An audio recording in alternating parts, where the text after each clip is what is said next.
WB College Admission 2025 Merit List. How to check merit list of colleges 2025. WB CAP Merit List.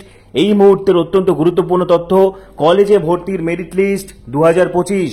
এবারে আমি তোমাদেরকে ধারণা দেবো। দেখো, মেরিট লিস্ট কিভাবে তৈরি হয়, ঠিক আছে? মেরিট লিস্টে তুমি কিভাবে চান্স পাবে, কিভাবে আপগ্রেডেশন করবে, auto upgradation, merit index, merit list সংক্রান্ত যাবতীয় তথ্য আজকে ভিডিওতে আলোচনা করব। এই ভিডিও অত্যন্ত গুরুত্বপূর্ণ হতে চলেছে, অত্যন্ত দরকারি ইম্পর্টেন্ট ইনফরমেশন আজকে ভিডিওতে শেয়ার করে দেবো। তোমাদের হাজারো প্রশ্ন রয়েছে, সবার প্রশ্নের উত্তর দিব। তার আগে বলছি, যারা যারা আমাদের চ্যানেলে নতুন ভিডিও দেখছো এখনই সাবস্ক্রাইব করো। WB কলেজ অ্যাডমিশন সংক্রান্ত সমস্ত ভিডিও তোমরা এখানেই পাবে, ঠিক আছে?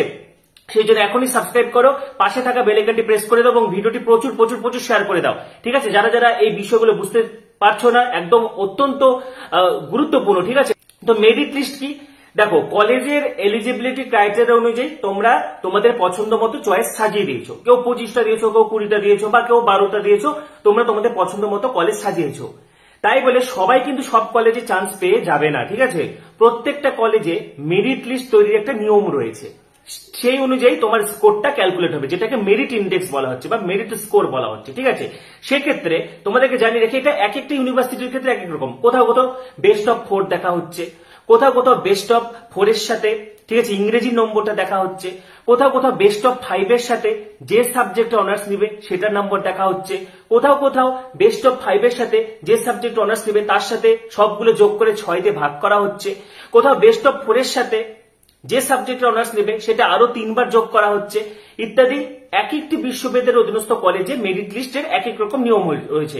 তো তোমার মেরিট স্কোর কত সেটা তুমি জানতে পারবে মাই প্রিফারেন্সে গেলে, ঠিক আছে? ওয়েবসাইটে গিয়ে তুমি মাই প্রিফারেন্স, এই মাই প্রিফারেন্স যে প্রিফারেন্স লিস্ট তুমি দিয়েছো সেখানে গিয়ে তুমি জানতে পারবে তোমার মেরিট স্কোর কত। ধরো তুমি আশুতোষ কলেজে অ্যাপ্লাই করেছো, ঠিক আছে? সেখানে তোমার মেরিট স্কোর কত হচ্ছে, সুরেন্দ্রনাথ কলেজে তোমার মেরিট স্কোর কত হচ্ছে, ঠিক আছে? শিলিগুড়ি কলেজে তোমার মেরিট স্কোর কত হচ্ছে, আনন্দচন্দ্র কলেজে তোমার মেরিট স্কোর কত হচ্ছে, বেথুন কলেজে তোমার মেরিট স্কোর কত হচ্ছে। তুমি যে যে কলেজে অ্যাপ্লাই করেছো, যে যে বিষয়ে অ্যাপ্লাই করেছো, সেখানে কিন্তু এই মেরিট স্কোরটা তুমি দেখতে পাচ্ছ। অর্থাৎ আলাদা করে তোমার ক্যালকুলেটরের কোনো প্রয়োজন নেই, ঠিক আছে? তাহলে এইভাবে কিন্তু মেরিট লিস্টটা তৈরি হবে এবং মেরিট লিস্ট যেদিন বেরোবে প্রোফাইলটা লগ ইন করলে তোমরা দেখতে পারবে, ঠিক আছে? দু রকম র্যাঙ্ক পাবে, একটা জিএমআর এবং আরেকটা সিএমআর। দেখো, একটা র্যাঙ্ক পাবে হচ্ছে জিএমআর, আরেকটা র্যাঙ্ক পাবে সিএমআর। জিএমআরটা হচ্ছে তোমার জেনারেল র্যাঙ্ক, ঠিক আছে? যতজন অ্যাপ্লাই করেছে তার মধ্যে ধরো তোমার জিএমআর হয়েছে 1000, ঠিক আছে? আর সিএমআরটা হচ্ছে যারা ক্যাটাগরি, যারা এসসি, এসটি, ওবিসি, ওবিসিএ রয়েছে, ইডব্লিউএস রয়েছে, যারা যে ক্যাটাগরি রয়েছে তোমরা সিএমআর পাবে। তুমি ধরো টোটাল 1000 জন অ্যাপ্লাই করেছে, 1000 জনের মধ্যে তোমার জিএমআর এসছে 500, মানে এটা তোমার সবার মধ্যে র্যাঙ্ক। আর তুমি ধরো এসসি ক্যাটাগরি, এসসি দের মধ্যে তোমার সিএমআর এলো 100, অর্থাৎ তুমি এসসি দের মধ্যে 100 নম্বরে রয়েছো। বা তুমি ওবিসি, তোমার ওবিসি সিএমআর এসেছে 200, তার মানে ওবিসি দের মধ্যে তুমি 200 নম্বরে রয়েছো, ঠিক আছে? এই হচ্ছে সিএমআর এবং জিএমআর। এবারে তোমাদের মনে প্রশ্ন হতে পারে, তাহলে সিএমআর র্যাঙ্কটা কেন দেওয়া হচ্ছে? দেখো, সিএমআর র্যাঙ্কটা হচ্ছে ক্যাটাগরি র্যাঙ্ক, ঠিক আছে? তোমার জিএমআর দেখে কাউন্সিলিং হবে, কিন্তু সিএমআরটা কেন? কারণ দেখো, যারা এসসি রয়েছে, এসসি দের সিটটা এসসি দেরকে দিয়ে ভরাট করানো হবে, এসটি দের সিটটা এসটি কে দিয়ে ভরাট করানো হবে, ঠিক আছে? যারা ওবিসি তাদের সিটগুলো ওবিসি দেরকে দিয়েও ভরাট করানো হবে। কিন্তু যাদের ভালো র্যাঙ্ক রয়েছে, তোমরা যদি SC, ST, OBC, OBC B হও, তাহলে তোমরাও কিন্তু জেনারেলের মধ্যে ঢুকে যাবে। সাপোজ ধরো একটা কলেজে 1 থেকে 100টা সিট রয়েছে, ঠিক আছে? 100টা সিট রয়েছে, 100টা সিটের মধ্যে জেনারেলদের জন্য ধরো হচ্ছে 30টা সিট রয়েছে, ঠিক আছে? জেনারেলদের জন্য 30টা সিট রয়েছে, এসসি দের জন্য রয়েছে 20টা। তাহলে ওই যে 20টা সিট, সেখানে শুধু এসসি দেরকেই ঢোকানো হবে, এসসি দের সিটগুলো এসসি দেরকে দিয়ে ভরাট করানো হবে, এসটি দের সিটগুলো এসটি দেরকে দিয়ে ভরাট করানো হবে, ঠিক আছে? ওবিসি দের সিটগুলো ওবিসি দেরকে দিয়ে ভরাট করানো হবে। কিন্তু যারা জেনারেলদের সিটে কিন্তু সকলের অধিকার, যারা SC, ST, EWS, OBC-A, OBC B বলো, তাদের যদি ভালো র্যাঙ্ক হয় তারা কিন্তু জেনারেলদের সিটগুলো পেয়ে যাবে। ধরো 1 থেকে 40 জন, প্রথম ধরো জেনারেলে 40টা সিট রয়েছে, তাহলে প্রথম 40 জন জেনারেলের সিটগুলো পেয়ে যাবে। প্রথম 40 জনের মধ্যে এসসি থাকুক, এসটি থাকুক, ওবিসিএ থাকুক, ওবিসি বি থাকুক, ইডব্লিউএস থাকুক, প্রথম 40 জন যাদের ভালো নম্বর রয়েছে তারা সকলে জেনারেলদের সিটগুলো পেয়ে গেল। বিনিময় কি হলো? আরো এসসি দের কাটঅফ আরো নিচে নেমে গেল, ওবিসি দের কাটঅফ আরো নিচে নেমে গেল। এটাই কিন্তু রিজার্ভেশন, এটাই কিন্তু রিজার্ভেশনের সুবিধা।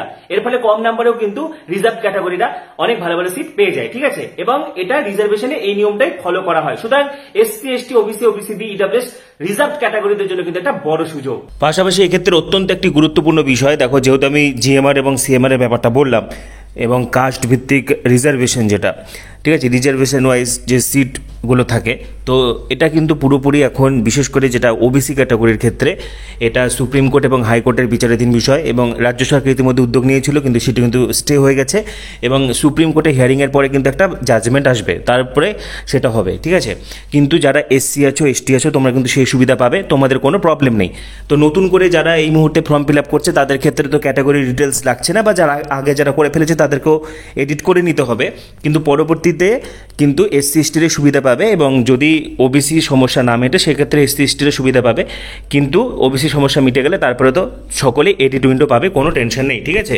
পাশাপাশি ইতিমধ্যে বিকাশ ভবন রাজ্য উচ্চশিক্ষা দপ্তর থেকেও কিন্তু অফিসিয়াল নোটিশ প্রকাশ করে দেওয়া হয়েছে, যেটা ভর্তির যে ফর্ম ফিল আপের লাস্ট ডেট সেটা বাড়িয়ে 15ই জুলাই করে দেওয়া হয়েছে, ঠিক আছে। এবং মেরিট লিস্টের আপাতত কোনো তারিখ দেওয়া হয়নি, মেরিট লিস্টের তারিখ সম্ভবত জুলাই মাসের লাস্ট সপ্তাহে বেরোতে পারে, কিন্তু আপাতত 15ই জুলাই পর্যন্ত কিন্তু ফর্ম ফিল আপ চলবে। যারা যারা এখনও পর্যন্ত ফর্ম ফিল আপ করোনি করে নাও, 15 জুলাই লাস্ট ডেটের অপেক্ষা না থেকে করে নাও, ঠিক আছে। 15ই জুলাই পর্যন্ত কিন্তু ফর্ম ফিল আপ চলবে।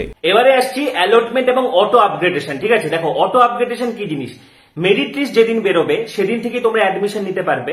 এবার প্রোফাইলে লগ ইন করলে তুমি সিট পেয়েছো কিনা সেটা জানতে পারবে, অ্যালোটেড লেখা থাকবে, ঠিক আছে। এবারে তোমার কাছে দুটো অপশন থাকবে। প্রথম কথা, তুমি যদি 1 নাম্বার চয়েসের কলেজ পেয়ে যাও তাহলে তোমাকে সেখানে ভর্তি হতেই হবে, তোমার কোনো আপগ্রেডেশনের সুবিধা থাকছে না। দেখো এখানে দুটো অপশন থাকছে, অ্যালটমেন্টের পরে আপগ্রেডেশন। যদি তুমি ফার্স্ট চয়েস পাও তাহলে তোমাকে নো আপগ্রেডেশন করে অ্যাডমিশন নিতে হবে বাধ্যতামূলক। সেই জন্য তোমার সবচেয়ে পছন্দের সাবজেক্ট বা সবচেয়ে পছন্দের কলেজ তুমি 1 নম্বরে রাখবে বা প্রথম দিকে রাখবে। আমি কিন্তু কলেজ যখন সাজাবে এর আগে ভিডিওতে ডিটেলস আলোচনা করে দিয়েছি, কলেজের ভিডিওগুলোতে টাইম টু টাইম এগুলো তোমাদেরকে আমি শিখিয়ে দিয়েছি, ঠিক আছে। তো প্রিফারেন্সে সবসময় মাথায় রাখবে তোমার টার্গেট, তুমি কোন একটা পার্টিকুলার কলেজে তুমি জুলজিতে অনার্স করতে চাও বা যে কোনো সাবজেক্ট অনার্স করতে চাও, তাহলে সেই কলেজটা সেই সাবজেক্টটা তুমি আগের দিকে রাখবে। তো তুমি যদি 1 নাম্বার চয়েস পেয়ে যাও তাহলে তার তো আর আপগ্রেডেশন হবে না, তাহলে সেখানে তুমি আপগ্রেডেশন ন করে অ্যাডমিশন নিয়ে নিতে হবে বাধ্যতামূলক, নাহলে তুমি আর কোনো কলেজই পাবে না। এবারে আসছি, যারা ধরো 1 থেকে তুমি 25টা কলেজ পেয়েছো, তুমি 2 নম্বর কলেজটা পেয়েছো বা 10 নম্বর কলেজটা পেয়েছো বা 3 নম্বর চয়েসটা পেয়েছো বা 4 নম্বর চয়েসটা পেয়েছো, সেক্ষেত্রে তোমার কাছে দুটো অপশন থাকছে। তুমি আপগ্রেডেশন নো করে অ্যাডমিশন নিয়ে নিতে পারো, ঠিক আছে। যে দেখা গেল তুমি 25টা চয়েস দিয়েছিলে ঠিকই, তুমি প্রথম দিকের চয়েসগুলো পাওনি, তুমি 3 বা 4 নম্বর চয়েসটা পেয়েছো, তাহলে তুমি সেখানে ভর্তি হয়ে যেতে চাও আর আপগ্রেডেশন করতে চাও না, তাহলে আপগ্রেডেশন নো করে অ্যাডমিশন নিয়ে নিতে পারো।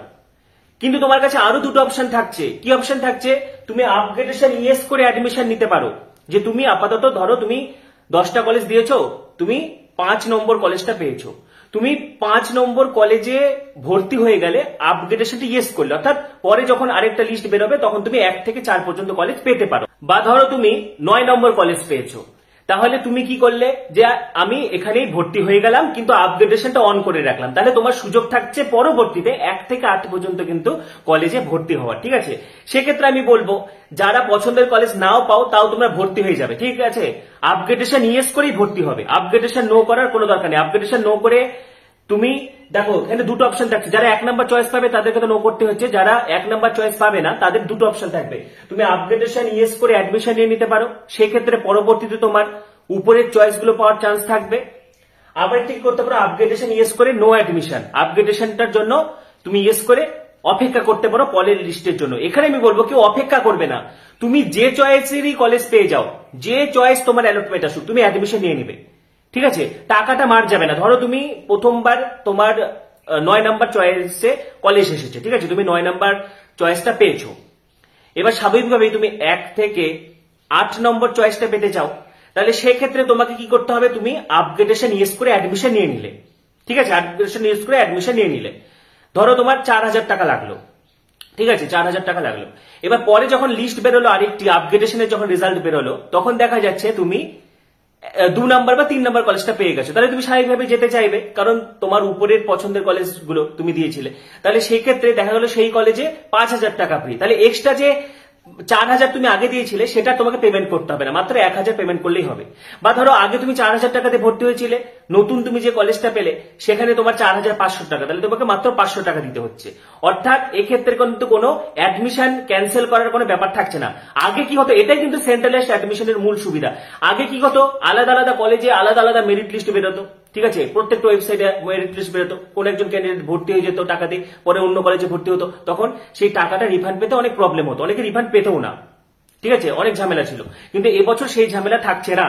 তুমি কোন একটা কলেজে অ্যাডমিশন নিয়ে নিলে, আপগ্রেডেশন ইয়েস করে অ্যাডমিশন নিয়ে নিলে, পরে অন্য একটা ভালো চয়েসের কলেজ পেয়ে গেলে, তাহলে সেখানে কোর্স ফিটা কিন্তু অ্যাডজাস্ট হয়ে যাচ্ছে, ঠিক আছে, আলাদা করে ভর্তি ক্যান্সেল করতে হচ্ছে না। পাশাপাশি তোমার কাছে আরেকটা অপশন থাকছে, আপগ্রেডেশন ইয়েস করে, অর্থাৎ তোমার কলেজ পছন্দ হয়নি, তুমি আপগ্রেডেশন ইয়েস করে ওয়েট করতে পারো পরের লিস্টের জন্য।